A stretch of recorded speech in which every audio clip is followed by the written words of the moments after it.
Check, क्या मैं live हूं, क्या मैं ऑडिबल हूं, विजिबल हूं या नहीं। Very good evening, all of you. Hi, Adi Topal. Good evening. I'm absolutely fine, Adi. How are you? Great. Great. So nice to be back. Okay, good evening, बच्चा party सभी का बहुत बहुत स्वागत है। फटाफट आ जाओ, ज्वाइन कर लो और शुरुआत करते हैं। आज हम सफलता बैच में एक नए जोश, एक नई उमंग, एक नई तरंग के साथ एक नया टॉपिक जिसका नाम है inventory valuation. So quickly come and join. Good evening, सुबोजीत दादा। नमस्कार, बहुत बहुत स्वागत है। नमस्वी पटेल, केम छो? नमस्वी। साक्षी जाधव, कसं काय म्हणते Sakshi? Ayush Singh, good evening. Sneha Srivastava, oh my God, look who's here, Sneha ma'am is here, क्या बात है। चलो फटाफट आ जाओ। Ashok Solanki, good evening. Video को लाइक कर लो फटाफट। शुरू करते हैं आज हमारा नया टॉपिक। अगला टॉपिक का नाम है इन्वेंटरी वैल्यूएशन। बहुत ही प्यारा टॉपिक है, बहुत ही खूबसूरत टॉपिक है, बहुत मजा आने वाला है। हाय तनिष्का, गुड इवनिंग। पुष्पा सोनम ने गुड इवनिंग। मजामा, वाह बहुत बढ़िया। હું ટોપિક સહેલું ટોપિક છે, સોપું ટોપિક છે, કાઈ ફિકર કરું નથી તમે। चलो लेट्स गेट स्टार्टेड। सो नमस्कार, गुड इवनिंग, सत श्री अकाल, आदाब। मेरा नाम है सीएस अंशुल अग्रवाल और मैं स्वागत करता हूं आप सभी का एकाग्रता सीए के यूट्यूब चैनल पे। आज एक नए टॉपिक के साथ, एक नई बैच में जिसका नाम है सफलता batch. I have qualified my CA and CS in the very first attempt in the year 2011। पिछले 12 सालों से मैं सीए के बच्चों को पढ़ा रहा हूं। सीए फाउंडेशन में अकाउंटिंग पढ़ाता हूं, सीए इंटरमीडिएट में एडवांस्ड अकाउंटिंग और कॉस्ट एंड मैनेजमेंट अकाउंटिंग, ये सारे सब्जेक्ट्स मैं आप लोगों को पढ़ाता हूं। मेरी जिंदगी में, मेरी लाइफ में मैं इन 3 सक्सेस मंत्रास पे बिलीव करता हूं, patience, trust and self reliance. Hi Archita, very very good evening. ठीक है, अब मैं इन चीजों पे ट्रस्ट करता हूं और आपसे भी कहता हूं कि आप भी इन 3 सक्सेस मंत्रास को फॉलो करें, which is really going to change your life. मेरा टाइम टेबल नोट कर लीजिएगा, यहां पर आप लोगों के सामने है। ओहो, व्हाट इज दिस? सो मैं मंडे से फ्राइडे शाम को 6 बजे लाइव आता हूं इसी यूट्यूब चैनल पे, जहां पर मेरी बैच चल रही है सफलता batch for CA foundation May 25 as well as for September 25। Hi Rajveer, good evening. Adda 24/7 app पे अगर आप मई के लिए बैच परचेज करना चाहते हैं तो मेरी रिकॉर्डेड बैच अवेलेबल है, एग्जाम ओरिएंटेड बैच। और अगर आप नई बैच में एनरोल करना चाहते हैं, September 25 की तैयारी कर रहे हैं, January 26 की कर रहे हैं, तो 1 अप्रैल से हमारी नई बैच आ रही है, उसमें आप एनरोल कर सकते हैं। बहुत धांसू तरीके से पूरी पढ़ाई अच्छे से हम लोग वहां पर करने वाले हैं। अब ये आप लोगों के लिए एक अमेजिंग सरप्राइज है। Surprise surprise surprise! इंडिया की पहली, ट्रस्ट मी, इंडिया की पहली फ्री वर्चुअल लाइब्रेरी मैंने आप लोगों के लिए बनाई है। अभी भी WIP है, बट मैं लॉन्च कर सकता हूं आप लोगों के सामने। मतलब ये QR कोड है ना, ये सिंपल, ये QR कोड को आपको स्कैन करना है। हमारे पटवा जी आज हमारे बीच नहीं है, पटवा जी बड़ी फरमाइश करते थे। ये एक QR कोड पे आपको मेरा गूगल ड्राइव मिलेगा, मैं आपको भी दिखाऊंगा, with all ICI, RTPs, MTPs, PYQs। अभी उसमें अपलोड करना बाकी, but I am going to do this for you. Access to free test papers, Sunday से टेस्ट चालू होने वाली है। Links of all important sessions, Safalta batch, one shot revision. अब कोई बच्चे कह रहे हैं सर हमें सफलता बैच नहीं देखना है, हमें वन शॉट रिवीजन चाहिए, कहां मिलेंगे मैं बताऊंगा। Links of YouTube playlist of regular revision and one shots and marathon sessions. आपको सिंपली क्या करना है, बस सिंपली ये QR कोड को स्कैन करना है। अब देखना, मैं आपको दिखाता हूं how it actually looks like. तो जब आप इस QR कोड को स्कैन करेंगे, आपके सामने इस तरीके की ये एक प्लेलिस्ट ओपन हो जाएगी, आप यहां पर देख सकते हैं। ठीक है, ये प्लेलिस्ट आप लोग ओपन कर लिए। अब यहां पर आपको दिख रहा है, सबसे पहले आपको मेरे गूगल ड्राइव फोल्डर का एक्सेस मिल रहा है। सारी लिंक्स क्लिकेबल है, आप इसको क्लिक कर सकते हैं। एक्सेस टू फ्री टेस्ट, ये लिंक अभी लगाना बाकी है। फिर उसके नीचे कुछ इंपॉर्टेंट लिंक, जैसे अभी मैंने सेशन लिया आपके लिए 50 day study strategy for CA foundation May 2025। Seminar में कंडक्ट करने वाला हूं। जो बच्चे आगे सीए फाउंडेशन करना चाहते हैं, जो अभी 12th में हैं, 12th की एग्जाम्स हो चुकी है या देने वाले हैं, उन लोगों के लिए। फिर यहां पर आप देख रहे हैं प्रॉपर सफलता बैच का, एक प्रॉपर स्ट्रक्चर्ड तरीके से सफलता बैच का आप लोगों के लिए यहां पर एक पूरा प्लेलिस्ट बना हुआ है, चैप्टर वाइज प्लेलिस्ट बना है। मतलब आपके लिए चीजें इतनी आसान है कि आपको जो चैप्टर देखना है ना, वो चैप्टर की प्लेलिस्ट आप यहां से एक्सेस कर सकते हैं सिंपल एक क्लिक से। उसके बाद में आपको यहां पर वन शॉट रिविजन्स दिख रहे होंगे, दिख रहे हैं आप सभी लोगों को वन शॉट रिविजन्स। तो अगर कोई कहता है कि नहीं सर मुझे और फास्ट चाहिए, मुझे वन शॉट रिविजन्स देखने हैं, ये रहे बेटा जी आप लोगों के लिए।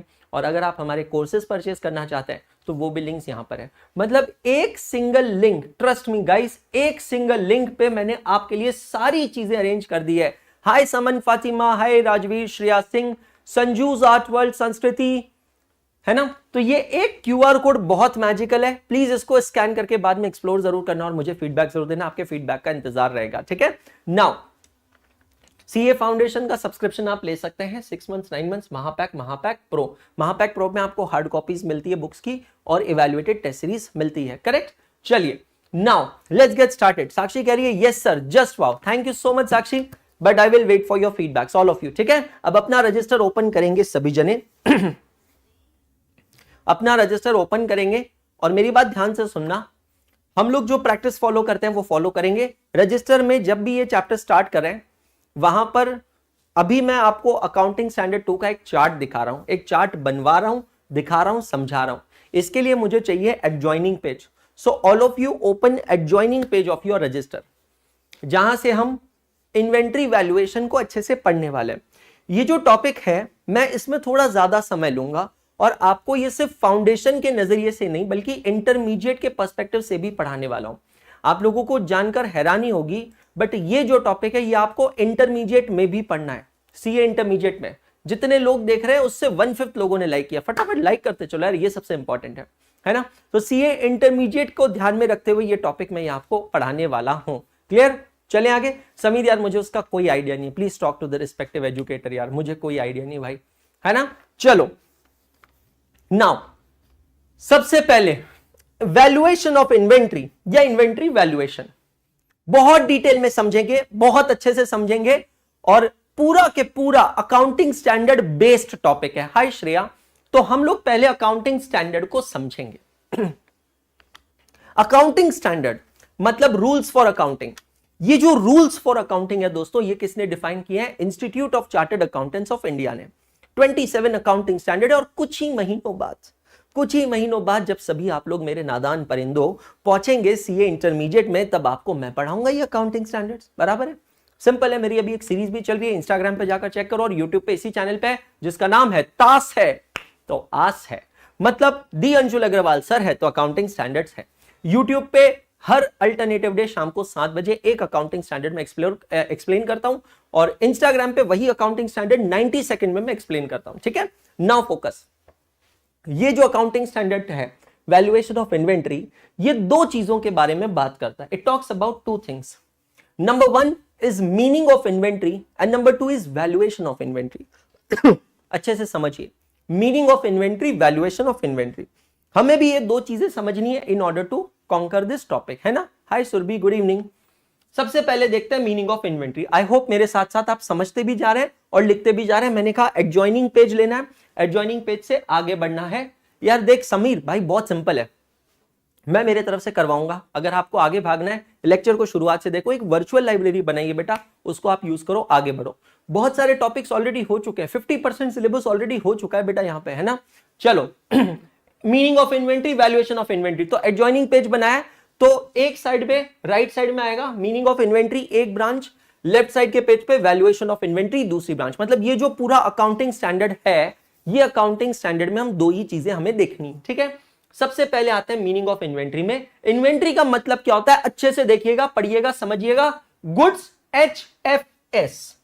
What is the meaning of this term HFS? Held for cell. Inventory का मतलब क्या होता है? Goods, HFS, held for sale in the ordinary course of business. जिस चीज को मैं खरीदता हूं क्योंकि मुझे उसको आगे बेचना है, उसे इन्वेंटरी कहते हैं। दूसरा, इन द प्रोसेस ऑफ प्रोडक्शन और रेंडरिंग सर्विसेज। अब दोनों में डिफरेंस समझना। पहले वाले पॉइंट में मैं एक ट्रेडर हूं, क्योंकि मैं एक ट्रेडर हूं तो मैं कोई प्रोडक्ट खरीदता हूं और एज इट इज उस प्रोडक्ट को आगे बेचता हूं। मैंने इस प्रोडक्ट को खरीदा और मैंने इस प्रोडक्ट को आगे बेचा, मैं हूं ट्रेडर और ये मेरे लिए फिनिश गुड। फिनिश गुड क्या कहलाती है? इन्वेंट्री। दूसरा, अगर मैं मैन्युफैक्चरर हूं, मतलब अगर मैं कोई प्रोडक्ट बनाकर फिर बेचता हूं, मैं मैन्युफैक्चरर हूं, पहले प्रोडक्ट को बनाता हूं और उसके बाद में प्रोडक्ट को बेचता हूं, तो इन the process of production, production करते समय जो रॉ मटेरियल का इस्तेमाल होता है वो भी इन्वेंट्री है। जो WIP मतलब वर्क इन प्रोग्रेस होता है, वो भी इन्वेंट्री है। इन the process of rendering services. अब कभी कभी ऐसा होता है कि मैं एक सर्विस इंडस्ट्री में हूं और सर्विस देते समय मुझे कुछ टेंजिबल गुड्स की जरूरत होती है। जैसे कि डॉक्टर है, तो डॉक्टर जब पेशेंट को चेक करते हैं तो डॉक्टर को कुछ बेसिक चीजें अपने पास रखनी होती है। I am not talking about assets, assets अलग है, इन्वेंट्री अलग है। ब्लड प्रेशर की मशीन एसेट है, स्टेथोस्कोप एसेट है। इन्वेंट्री का मतलब क्या? डॉक्टर आपका प्रिस्क्रिप्शन लिखता है जो पेपर पे, नोटपैड पे, वो क्या है? वो एक इन्वेंट्री है। चलो बहुत अच्छी चीज है। डॉक्टर कुछ सिरिंज रखता है, इंजेक्शन रखता है, वो उनकी इन्वेंट्री है। कॉटन बॉल्स रखता है, वो उनकी इन्वेंट्री है। स्पिरिट रखता है, वो उनकी इन्वेंट्री है। डेटॉल, सेवेलॉन, सोफ्रामेसिन, ये सारी जो बेसिक चीजें, फर्स्ट एड किट रखता है, ये भी उनकी क्या है? इन्वेंट्री है। मतलब मैं जो सर्विसेज रेंडर कर रहा हूं, उन सर्विसेज को बेहतर तरीके से रेंडर करने के लिए अगर किसी सामान की जरूरत होती है तो उसे भी हम लोग क्या कहेंगे? इन्वेंट्री कहेंगे। Material supplies like store, spares, consumable et cetera. अच्छे से समझिएगा ये पॉइंट को, कॉम्प्लीमेंट्री है। फाउंडेशन के लेक्चर में इंटरमीडिएट कॉम्प्लीमेंट्री मिल रहा है आपको। तो अब यहां पर समझिएगा, सिंपल सी चीज है। मैं एक मैन्युफैक्चरर हूं, समझना, मैं एक मैन्युफैक्चरर हूं और मैन्युफैक्चरिंग करता हूं मैं मशीन को यूज करके। अब मेरी मशीन को चलाए रखने के लिए मुझे कुछ ल्यूब्रिकेंट, कुछ ग्रीस, कुछ ऑयल की जरूरत पड़ती है, जिसका स्टॉक मुझे मेरे पास रखना पड़ता है। क्या वो मेरी इन्वेंट्री है? द आंसर इज यस, वो भी मेरी इन्वेंट्री है। तो इन्वेंट्री का मतलब क्या हुआ? नंबर वन, सभी जने बोलेंगे व्हाट इज इन्वेंट्री। अच्छा, अगर लग रहा है कि सर अभी समझ लेते हैं बाद में लिख लेते हैं, मुझे वो भी चलेगा। इनफैक्ट वो ज्यादा बेटर है ना, वो ज्यादा बेटर है। अभी लिखना बंद कर लो, समझ लो, फिर बाद में लिख लेना।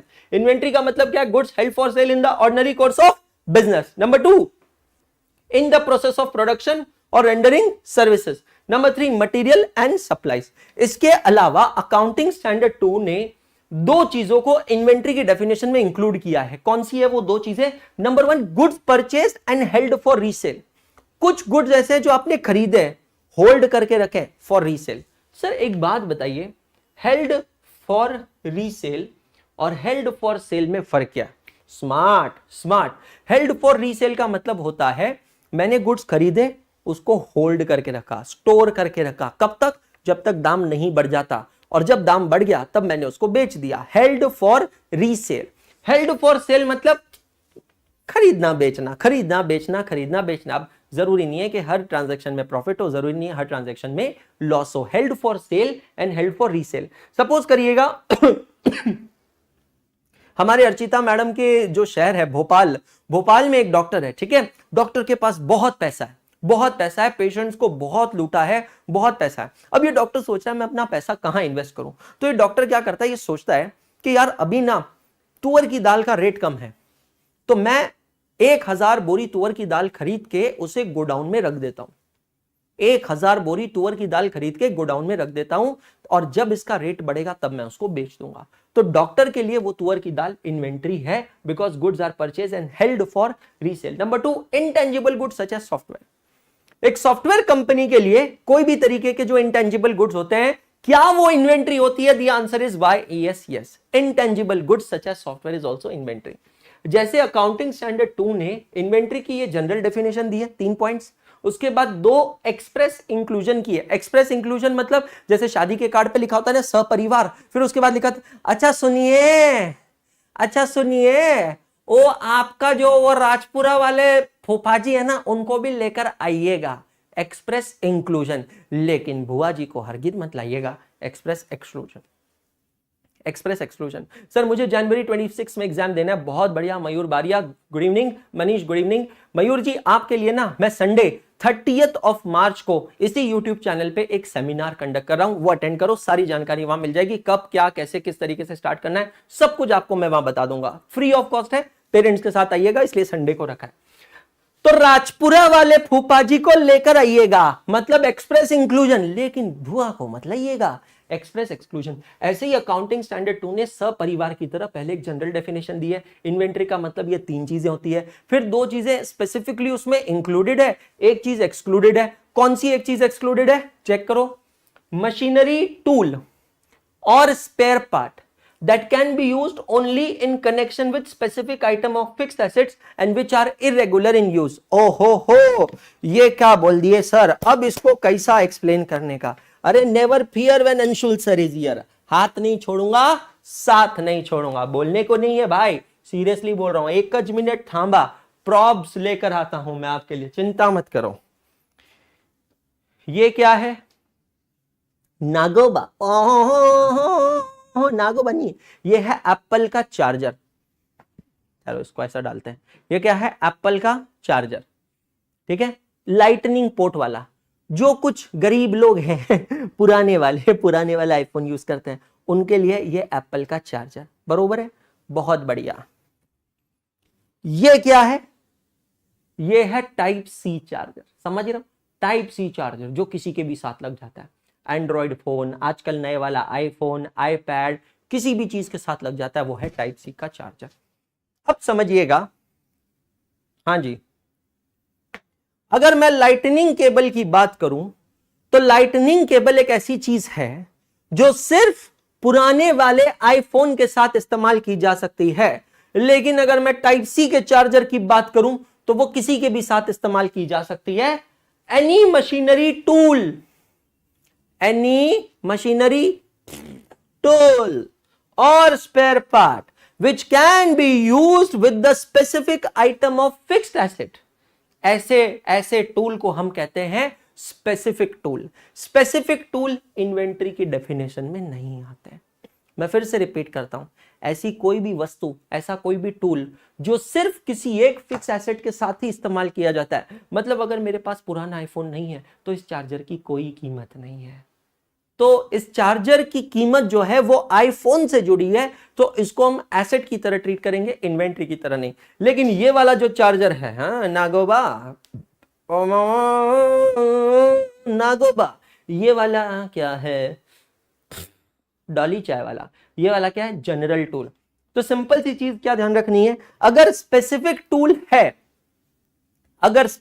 टूल है तो वो इन्वेंट्री नहीं है। तो वो क्या है? अगर वो इन्वेंट्री नहीं है तो वो क्या है? एक लड़का और एक लड़की कभी सिर्फ दोस्त नहीं हो सकते, ऐसा शाहरुख खान भी कहे ना, सिंपल सी चीज है। तो वो क्या है? वो है एसेट, इन्वेंट्री नहीं है। तो इन्वेंट्री क्या होती है? General tools. तो सिंपल सा फंडा क्या ध्यान रखने का, general tools are inventory, specific tools are assets. वापस बोलो, general tools are inventory, specific tools are asset. Clear हो गया सबको? पक्का हो गया। ये अकाउंटिंग स्टैंडर्ड का फर्स्ट पार्ट इतना ही खत्म हो गया। तो वैल्यूएशन ऑफ इन्वेंट्री AS2, दो चीजें हैं, मीनिंग ऑफ इन्वेंट्री और अब वैल्यूएशन प्रिंसिपल। अब आते हैं अगले पार्ट पे, वैल्यूएशन प्रिंसिपल पे। AS2 कहता है कि इन्वेंट्री का वैल्यूएशन होना चाहिए लोअर ऑफ कॉस्ट प्राइस और नेट रियलाइजेबल वैल्यू। स्वाहा। Now what is the meaning? Why lower of? कशाला why lower of? Because of the concept of prudence or conservatism because of the concept of prudence and the concept of conservatism। Shreya Singh का सवाल है, sir अगर business computer cell की है, वैसे तो का है होता है, और हम कंप्यूटर के बिजनेस के लिए दुकान में सपोर्ट के लिए फर्नीचर यूज कर रहे हैं, तो वो हमारी एसेट है, इन्वेंट्री नहीं। नहीं, आप समझ नहीं रहे हो। इन्वेंट्री मतलब बेटा श्रेया, जो आप बेचने के लिए खरीदते हो उसको कहते हैं इन्वेंट्री। जो आप यूज करते हो बेटा उसको एसेट कहते हैं। समझ में आ रहा है? डोमिनोज पिज्जा वाला क्या करता है? डोमिनोज पिज्जा वाला कार्टन बॉक्सेस खरीदता है क्योंकि उसको आगे कार्टन बॉक्सेस पिज्जा के साथ बेचना है, वो उसकी इन्वेंट्री है। लेकिन डोमिनोज वाला जो मोटरसाइकिल यूज करता है डिलीवरी के लिए, वो उनकी एसेट्स है, वो इन्वेंट्री नहीं। तो इन्वेंट्री का मतलब क्या? Something which is purchased and sold. If not sold directly then it is sold together with that product. जैसे अब डोमिनोज का मेन प्रोडक्ट क्या है? पिज्जा। आहा, लेकिन वो कार्टन बॉक्स, वो जो कागज का डब्बा है, वो क्यों दिया जाता है? बिकॉज वो उनका प्राइमरी पैकेजिंग है, तो वो इन्वेंट्री है। Inventory is valued at lower of. सबसे पहले लोअर पे क्यों वैल्यू करते हैं? उसका लॉजिक दिया मैंने, कंसेप्ट ऑफ प्रूडेंस। चाचा प्रूडेंस सिंपल सी चीज कहते हैं, बिजनेस के अंदर एक्चुअल लॉसेस की तो अकाउंटिंग करनी ही करनी है, लेकिन एक्चुअल लॉसेस के साथ साथ एंटीसिपेटेड लॉसेस की भी अकाउंटिंग एंट्रीज आपको पास करनी है। तो लोअर ऑफ कॉस्ट प्राइस और net realisable value. How do you define net realisable value और एनआरवी? एनआरवी या नेट रियलाइजेबल वैल्यू का मतलब होता है, अगर आप फिनिश गुड्स में डील कर रहे हैं, if you are a trader, और ट्रेडर किस में डील करता है? फिनिश गुड्स में। फिनिश गुड्स मतलब जो तैयार है, जिसको आपने खरीदा और आगे बेचा, उसको क्या कहते हैं, फिनिश गुड्स। अब भैया एक चीज समझिए, सपोज कीजिए मेरा फल का बिजनेस है, I am a fruit vendor, तो मेरे लिए ये क्या है, what is this for me, apple, an apple away keeps doctor away, an apple a day keeps doctor away. ये एप्पल मेरे लिए क्या है, इन्वेंट्री है। मैं अगर सब्जी वाला हूं, मैं अगर फल वाला हूं, ये मेरे लिए क्या है, इन्वेंट्री। समझ में आया पक्का? अब मेरे को इसका वैल्यूएशन करना है लोअर ऑफ कॉस्ट प्राइस या selling price, net realisable value. इसकी नेट रियलाइजेबल वैल्यू क्या है, सेलिंग प्राइस है। लेकिन अगर मैं एक मैन्युफैक्चरर हूं और मेरे पास स्टॉक है WIP का, WIP का मतलब होता है more than raw material less than finish goods, raw material से ज्यादा फिनिश गुड्स से कम, उसको कहते हैं WIP। WIP also known as semi finished goods. So अगर मेरे पास स्टॉक है सेमी फिनिश्ड गुड्स का, तो सेमी फिनिश्ड गुड्स या WIP का वैल्यूएशन करने के लिए मैं एक इक्वेशन यूज करता हूं, estimated selling price minus estimated cost of completion minus estimated selling expenses, and this is how I calculate the net realisable value. दोस्तों 11th स्टैंडर्ड 12th स्टैंडर्ड में आप लोगों ने फाइनल अकाउंट्स नाम का टॉपिक पढ़ा होगा, और फाइनल अकाउंट्स के अंदर आपने एक एडजस्टमेंट देखा होगा कि क्लोजिंग स्टॉक की कॉस्ट प्राइस इतनी है और सेलिंग प्राइस या मार्केट प्राइस इतनी है। और फिर जब हम फाइनल अकाउंट्स बनाते हैं तो हमारी अकाउंट्स की टीचर हमें कहती थी कि बेटा दोनों में से जो भी वैल्यू कम होती है वो लेने का, चाहे वो कॉस्ट प्राइस हो या सेलिंग प्राइस हो। We have never came across the term of net realisable value, we always heard the word selling price or market price. You were right, but that is only for finished goods. अगर मैं work in progress की बात करता हूं तो work in progress के case में हमें निकालना पड़ता है नेट रियलाइजेबल वैल्यू। तो नेट रियलाइजेबल वैल्यू का फॉर्मूला क्या है, एस्टिमेटेड सेलिंग प्राइस कितने में बिक सकता है minus estimated cost of completion. क्योंकि वो प्रोडक्ट अभी पूरी तरह बना नहीं है, WIP है, तो उसको बनाने में कितना खर्चा लगेगा माइनस एस्टिमेटेड सेलिंग एक्सपेंसेस, उसको बेचने में क्या कोई ब्रोकरेज लगेगा या कोई और खर्चा लगेगा, वो हमें करना है माइनस। ये वाली ब्रांच भी हो गई। अब हम आते हैं आखिरी ब्रांच पे, what is the meaning of cost of N inventory. समझ में आ रहा है? इन्वेंट्री की कॉस्ट में कुछ इंक्लूजन है कुछ एक्सक्लूजन है, ठीक है। इन्वेंट्री की कॉस्ट में 3 इंक्लूजन हम देखेंगे और 4 एक्सक्लूजन हम देखेंगे। सबसे पहले एक्सक्लूजन देखते हैं। इन्वेंटरी की कॉस्ट में क्या इंक्लूड नहीं होता है, एक्सक्लूड होता है, मतलब क्या इंक्लूड नहीं होता है। यहां तक सबको क्लियर हुआ? इन्वेंट्री किसको कहते हैं बेटा, श्रेया क्लियर हुआ? इन्वेंट्री मतलब क्या, कोई भी ऐसी वस्तु जो आपने खरीदी है जिसको आपको आगे बेचना है उसको कहते हैं इन्वेंट्री, ठीक है। चलो मैं कुछ सवाल पूछ लेता हूं आपसे। मैं एक फर्नीचर वाला हूं, ध्यान से सुनना, मैं एक फर्नीचर वाला हूं और मैं ये खरीदता हूं, क्या ये मेरी इन्वेंट्री है या एसेट है? फटाक से मुझे आंसर देंगे लाइव चैट में। मैं एक फर्नीचर वाला हूं और मैं ये खरीदता हूं, तो क्या ये मेरी इन्वेंट्री है या एसेट है? जवाब देंगे मुझे लाइव चैट में। ये मेरी क्या है, इन्वेंट्री है या एसेट है? मैं एक फर्नीचर वाला हूं, मैंने ये खरीदा है, ये मेरी इन्वेंट्री है कि एसेट है? आपकी अंडरस्टैंडिंग यहीं से क्लियर होती जाएगी। आयुष सिंह का कहना है एसेट है, अर्चिता का इन्वेंट्री, बाकी सब invent. The correct answer is invent. बेटा मैं अगर एक फर्नीचर वाला हूं तो मैं ये कुर्सी क्यों खरीदूंगा, क्योंकि मुझे इस कुर्सी को आगे बेचना है। चलो कोई बात नहीं, अगला एग्जांपल। बेटा बहुत सारे प्रॉप्स लेकर आया हूं, मैं एक फर्नीचर वाला हूं, वही एग्जांपल, मैं एक फर्नीचर वाला हूं और मैं ये प्रिंटर खरीदता हूं, ये मेरे लिए क्या है? सोचो सोचो, सोच के जवाब दो। मैं एक फर्नीचर वाला हूं और मैं ये प्रिंटर खरीदता हूं, मेरे लिए ये क्या है? सोच के जवाब देना। सर ये तो एसेट है, क्योंकि फर्नीचर वाला प्रिंटर थोड़ी बेचता है।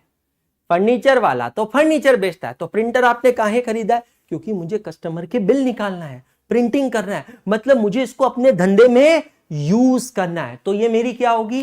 एसेट होगी, ठीक है।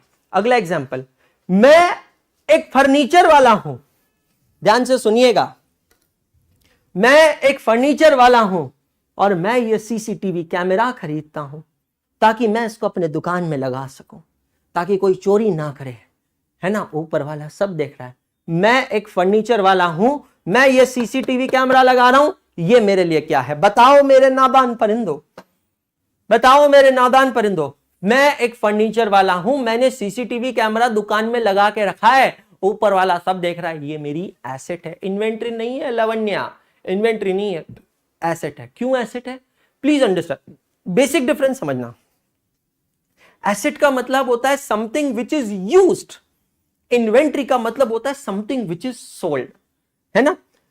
अगर एक फर्नीचर वाला फर्नीचर खरीदता है तो वो उसकी इन्वेंट्री है, लेकिन फर्नीचर वाला कंप्यूटर खरीदता है तो वो उसकी एसेट है। लेकिन अगर कंप्यूटर वाला कंप्यूटर खरीदता है तो वो उसकी इन्वेंट्री है, लेकिन कंप्यूटर वाला फर्नीचर खरीदता है तो वो उसकी एसेट है। समझ लो, समझ लो। क्या बोले सर? समझ ही नहीं आया, समझ ही नहीं आया सर, क्या ही बोले सर? एक फर्नीचर वाला अगर फर्नीचर खरीदता है तो वो उसकी क्या होती है? इन्वेंट्री, क्योंकि वो खरीद रहा है, क्यों? ताकि उसको बेच सके। लेकिन अगर फर्नीचर वाला एक कंप्यूटर खरीदता है, ओहो, बिलिंग करने के लिए, इन्वेंट्री मैनेजमेंट करने के लिए, यूज करने के लिए, तो वो उसकी एसेट है। लेकिन अगर एक कंप्यूटर वाला कंप्यूटर खरीदता और बेचता है, क्योंकि उसको बेचना है, तो वो उसकी इन्वेंट्री है। लेकिन कंप्यूटर वाला फर्नीचर खरीदता है ताकि वो अपने लैपटॉप सारी चीजों को डेकोरेट कर सके, वो उसकी एसेट है। सर इन्वेंट्री और गुड्स में क्या डिफरेंस है? कुछ नहीं है। इन्वेंट्री का मतलब गुड्स, गुड्स का मतलब इन्वेंट्री, दोनों का मतलब स्टॉक। समझ में आया? स्टॉक, गुड्स, ये सब इंटरचेंजेबल वर्ड्स है बेटा श्रेया, है ना। आधे भी बच्चों ने लाइक नहीं, कितने नालायक बच्चे। समझ में आया? क्लियर? पक्का? 100%। चलो मैं आगे। जय श्री राम। बहुत बढ़िया।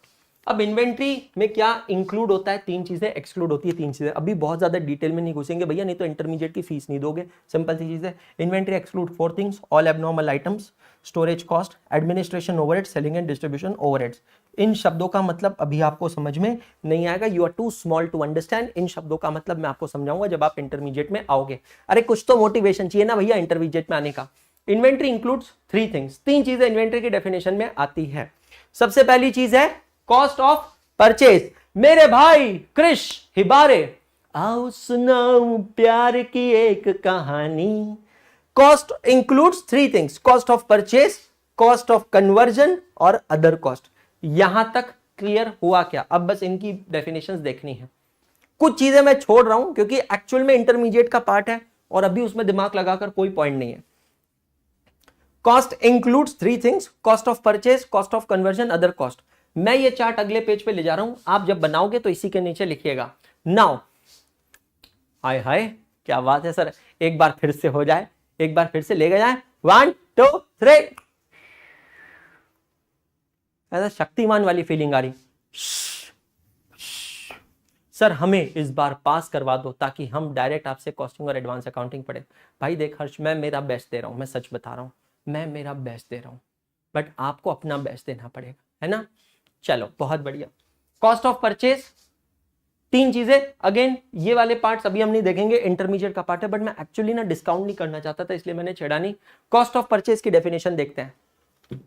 Cost of purchase means and includes, cost of purchase means and includes all the cost incurred to bring an inventory to present location and sellable condition। स्वाहा। बहुत बढ़िया, बहुत बढ़िया टोन में बोले हो सर। आचार्य इंदु प्रकाश शर्मा जी की याद आ गई। बहुत बढ़िया शर्मा जी, बहुत बढ़िया।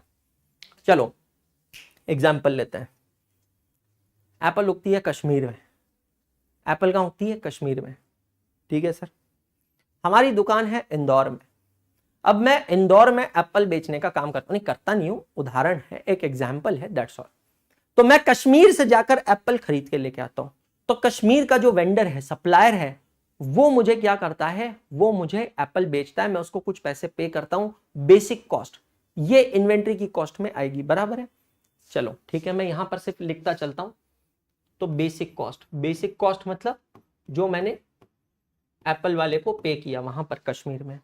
अब ये जो एप्पल मैंने कश्मीर से खरीदा है, इसको मेरे को लेके आना है इंदौर। तो लाने के लिए सबसे पहले मुझे उसकी कुछ पैकिंग करवानी पड़ेगी। भाई वहां से निकलेगा एप्पल जो है डैमेज हो सकता है, तो अच्छे से प्रॉपर पैकिंग करवानी हो, प्रोटेक्टिव पैकिंग करवानी होगी, तो पैकिंग कॉस्ट लगेगी। ठीक है, फिर उसको मैं ट्रक में लोड करूंगा। जैसे ही मैं ट्रक में उसको लोड करूंगा, एक और कॉस्ट लगेगी, लोडिंग कॉस्ट। फिर मैं उसको ट्रांसपोर्ट करूंगा तो क्या लगेगा? Transportation cost. हो सकता है रास्ते में कुछ तरीके के टैक्सेस देने पड़े, कुछ चार्जेस पे करने पड़े, है ना। रास्ते में अगर कोई नुकसान हो गया तो मैंने एप्पल का क्या किया, मैंने एप्पल का इंश्योरेंस लिया, उसको कहते हैं ट्रांजिट इंश्योरेंस। ट्रांजिट इंश्योरेंस मतलब जब तक एप्पल लोकेशन पे इंदौर में नहीं पहुंच जाते तब तक का मैंने इंश्योरेंस लिया। भाई रास्ते में अगर ट्रक का एक्सीडेंट हो गया, कुछ हो गया, तो इंश्योरेंस कंपनी मुझे पैसा देगी, उसको कहते हैं ट्रांजिट इंश्योरेंस। अब मेरे यहाँ पे एप्पल पहुंचने के बाद मैंने उसको अनलोड किया, अनलोडिंग के लिए हमाली पे की, मजदूरों को चार्जेस पे किए, उसको कहते हैं अनलोडिंग चार्जेस, है ना। थोड़ा अपना विजुअलाइजेशन करो, देखो बेटा किसी चीज की कॉस्ट कैसे बढ़ती है, महंगी कैसे होती है चीज, आपको यहां पता चलेगी। उसके बाद में मेरे पास यहां पर ये सारे एप्पल्स पहुंच गए। अब मैंने क्या किया, ये जो एप्पल्स हैं, इन एप्पल्स को 4 एप्पल्स के ऊपर मैंने स्टिकर लगा दिया एक्सपोर्ट क्वालिटी का। क्या लगा दिया, स्टिकर एक्सपोर्ट क्वालिटी का।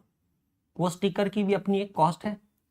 फिर ये 4 एप्पल्स जिस पे मैंने स्टिकर लगा दिया ना एक्सपोर्ट क्वालिटी का, उसका एक थर्माकोल प्लेट लेकर उसमें ये 4 एप्पल मैंने जमा दिए।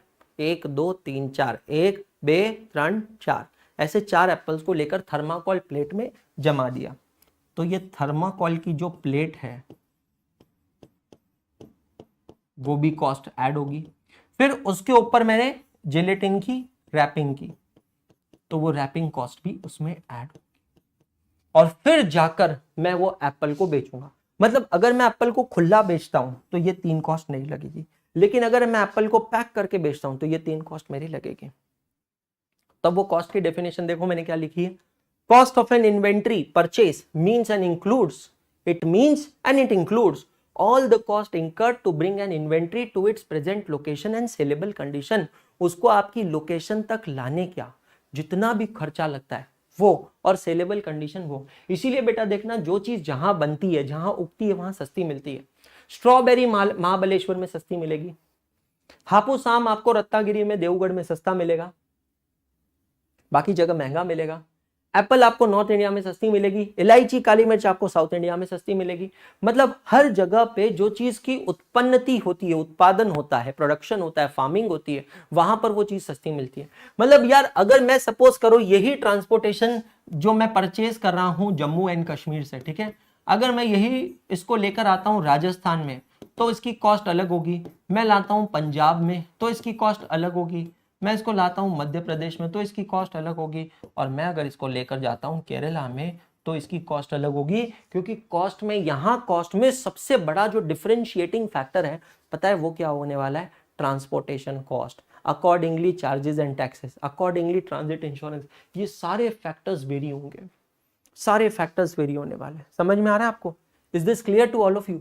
तो कॉस्ट का मतलब क्या, what is the meaning of cost? Cost of an inventory purchase means and includes all the cost incurred to bring an inventory to present location and sellable condition। जहां पर मुझे बेचना है वहां तक को लाने की कॉस्ट, और जिस तरीके से बेचना है, सेलेबल कंडीशन, बेचने लायक बचाने के लिए जो भी खर्चा लगता है वो सब उसमें ऐड किया जाता है। समझ में आ रहा है? तो ये चार्ट आपको यहीं तक बनाना है, ये भी आपको यहीं तक लिखना है। अभी इसके आगे पीछे का और कहीं कुछ आपको लिखना नहीं है। उम्मीद करता हूं आपको आज का लेक्चर अच्छा लगा होगा दोस्तों, क्लैरिटी मिल गई होगी, समझ में आया होगा। कल हम लोग क्या करने वाले हैं, कल हम लोग आगे बढ़ के प्रैक्टिकल प्रॉब्लम्स स्टार्ट करने वाले। मॉड्यूल साथ में लेकर बैठिएगा, मॉड्यूल्स को कैरी कर रखिएगा। बहुत इंटरेस्टिंग होने वाला है कल का लेक्चर, क्योंकि प्रैक्टिकल प्रॉब्लम्स यहाँ पे स्टार्ट हो जाएंगे। 7 to 8 लेक्चर्स तकरीबन हम ये टॉपिक 7 to 8 लेक्चर्स में इसको कवर कर लेंगे, बहुत अच्छे से देखने वाले हैं। मैंने आप लोगों के लिए जो प्लेलिस्ट बनाई है, वर्चुअल लाइब्रेरी बनाई है, उसको एक्सेस करना मत भूलिएगा। वन स्टॉप सोल्यूशन है दोस्तों, चाहे वन शॉट रिविजन है, सफलता बैच है, सब कुछ आपको वहां पर मिलेगा। और जाने से पहले कहूंगा सविता, पढ़ते रहो, सीखते रहो, आगे बढ़ते रहो, क्योंकि पढ़ना बंद तो सीखना बंद, और सीखना बंद तो आगे बढ़ना बंद। गुड नाइट, शब्बा खैर।